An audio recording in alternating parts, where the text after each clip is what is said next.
어, 오늘의 주제는 우리나라의 역사를 되찾아야 된다라는 글을 한번 읽어보겠습니다. 우리는 100년 전, 훨씬 전부터 이 땅의 독립을 외쳤고 그 역사가 2025년에 다시 새 역사를 만들어가는 용기의 외침이 시작되었습니다. 세월이 지나 오늘을 살아가며 나라의 위기 속에 국민은 내가 역사라는 마음으로 가슴에 나라를 살리고자 국가의 위기 속에 나라를 구하고자 합니다. 오직 나라를 사랑하고 걱정하는 애국 시민 여러분, 역사적 선열들이 독립운동을 외쳤듯이 오늘 우리는 106년 전 그날의 함성으로 뜨거운 열정으로 전국의 길거리에서 대한민국의 주권 독립을 외치고 있습니다. 12.3 국가 비상계엄을 선포한 윤석열 대통령은 헌법의 권한으로 국민에게 알려야 한다는 무거운 책임을 완수하였습니다. 정치적으로 코너에 몰린 민주당과 국가 전복 세력들은 다수당의 행포를 이용하여 내란이라는 말도 안 되는 프레임을 씌우며 국가를 혼란으로 몰아갔습니다. 첫 번째, 내란 공작을 위한 메모지를 만들어 공작 정치를 시도했습니다. 홍장호는 실체가 불분명한 메모지 한 장으로 나라를 뒤엎으려했으며 이후 진술 과정에서 오락가락한 행보를 보이며 결국은 진상규명을 외면한 채 억지 주장으로 나라의 근간을 흔들어 버렸습니다.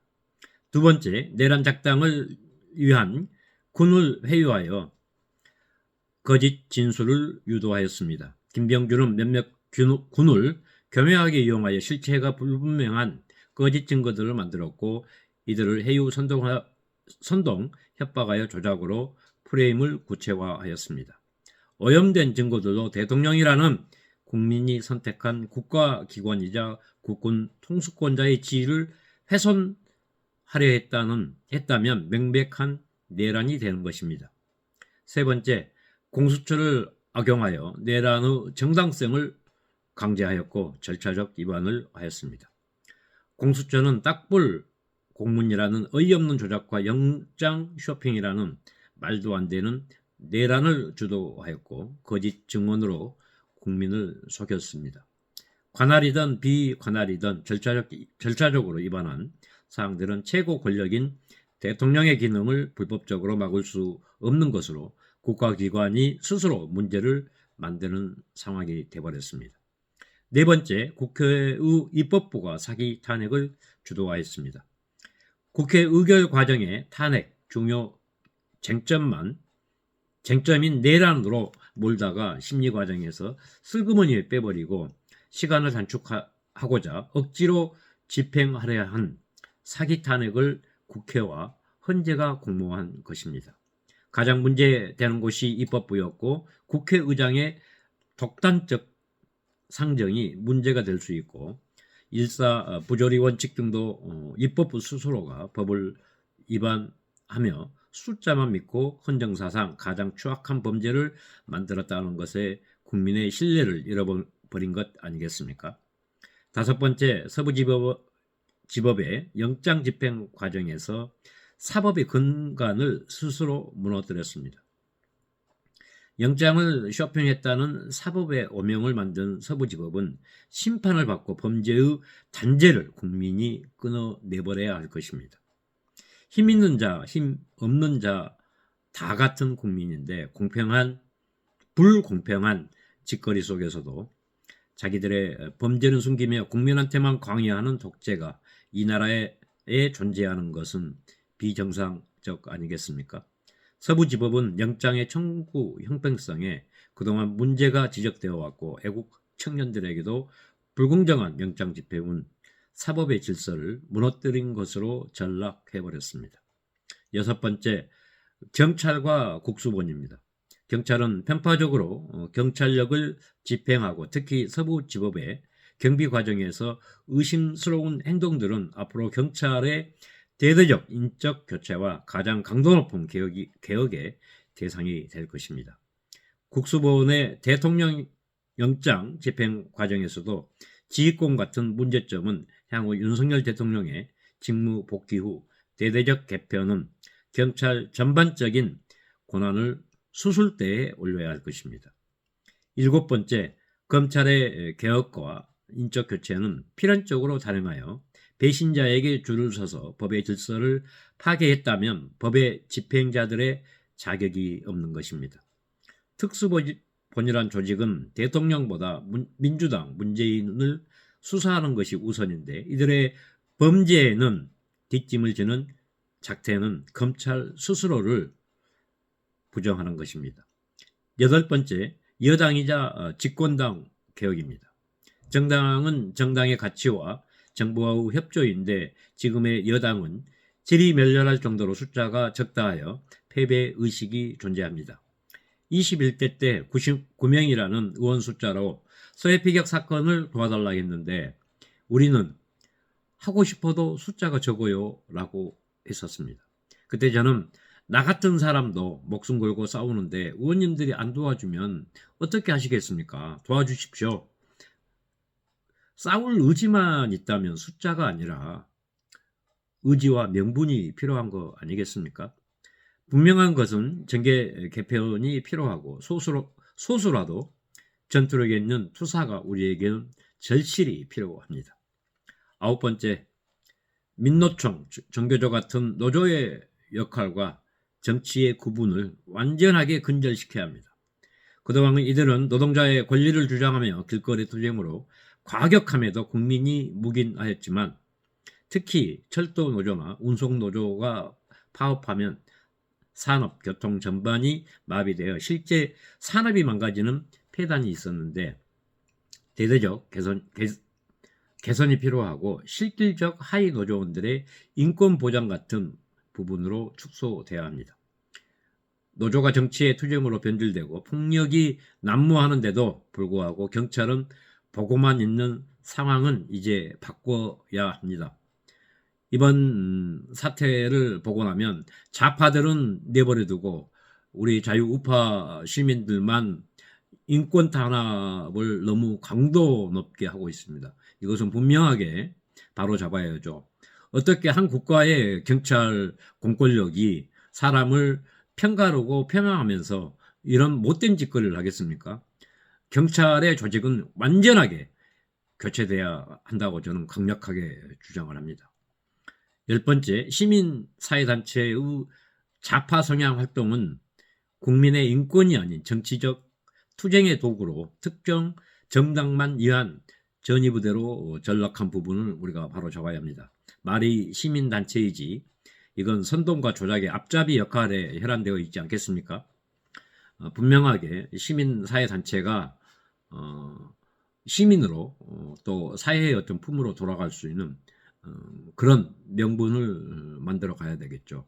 특히 서해 사건을 겪으면서 제가 그 사람들이 집회하거나 따져 묻는 거에 교묘하게 방해하고 이런 인간들이 시민단체라는 게 말이 됩니까? 제가 언제나 몇 군데에 기자회견을 하면 의도적으로 같은 시간대에 잡아가지고 그렇게 더럽고 추접스러운 짓거리를 시민사회단체라고 하는 것 자체가 이것은 좌파 공산당 빨갱이 사상을 가졌다라고 저는 생각을 합니다. 이런 사람들이 어떻게 시민들 또 사회에서 운동한다고 말을 할 수 있겠습니까? 11번째는 언론의 개혁입니다. 언론이 왜곡된 거짓 조작 선동의 앞잡이가 되어 국민의 눈과 귀를 현혹해 사회적 병폐를 만들어가는 선봉장에 서서 흑과 백을 교묘하게 구분하고 방해해 왔습니다. 이제 대대적 물갈이가 필요하고 개편이 있어야 될 것이고 언론 노조의 편향된 행동은 국민이 이제 심판을 해야 되지 않겠습니까? 이번 윤석열 대통령의 계몽으로 일반 국민이 몰랐던 사회적, 문화적, 경제적, 교육적, 정치적으로 완전히 단절되어 살아왔다. 좌파, 공산당, 빨갱이, 국가전복 세력들이 주장하고 말한 것에 심취되어 속아왔던 것은 사실이죠. 저들은 툭하면 낭만이니 거짓도 낭만, 나쁜 것도 낭만이라고 포장을 하며 눈과 귀를 가려왔습니다. 이것은 바로 잡아야 되겠죠. 나라가 이렇게 썩어 빠지고 공산 세력들이 우리 사회에 깊숙이 자리 잡아 나라를 좀먹고 있는 상황에서 이제 스스로 깨닫고 거리로 나와 그 추운 겨울에도 눈보라를 맞아가며 싸워왔지 않습니까?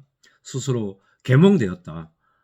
스스로 나는 극우다. 극우가 자랑스럽다라고 외치지 않습니까? 저 역시 제일 먼저 나 역시 극우다. 나는 극극 극우다. 왜? 이 활동이 나라를 지키고 애국하는 마음인데 누가 나한테 손가락질 할 수 있겠습니까? 그 사람들은 뒤에서 낄낄거리며 손가락질하며 우리한테 어떻게 감히 그런 망발을 짓거릴 수 있겠습니까? 우리는 단호하게 국가와 국민을 지키고 선봉에 선 애국자다. 그렇게 저는 말하고 싶습니다. 저것들은 항상 극우라고 좌표를 찍으려 했지만 작금의 시간은 그들의 선동이 먹히지 않습니다. 그리고 너무나도 구태의연한 뻔한 거짓말 이제 국민이 안 속겠죠. 그리고 절대 놀아나지 않고 속지 않는다는 것이 이번 계몽의 가장 큰 성과라고 저는 생각을 합니다. 어쩌면 애국심이 계몽운동으로 번졌고 확실한 미래의 주역들이 대대적으로 나왔지 않습니까? 수많은 젊은 투사들이 나와서 SNS에 이런 상황을 알리고 또 계몽되고 저들의 어떤 방해 공작을 몸소 막아 주었지 않습니까? 이런 것들이 바로 저는 애국운동이라고 생각을 합니다.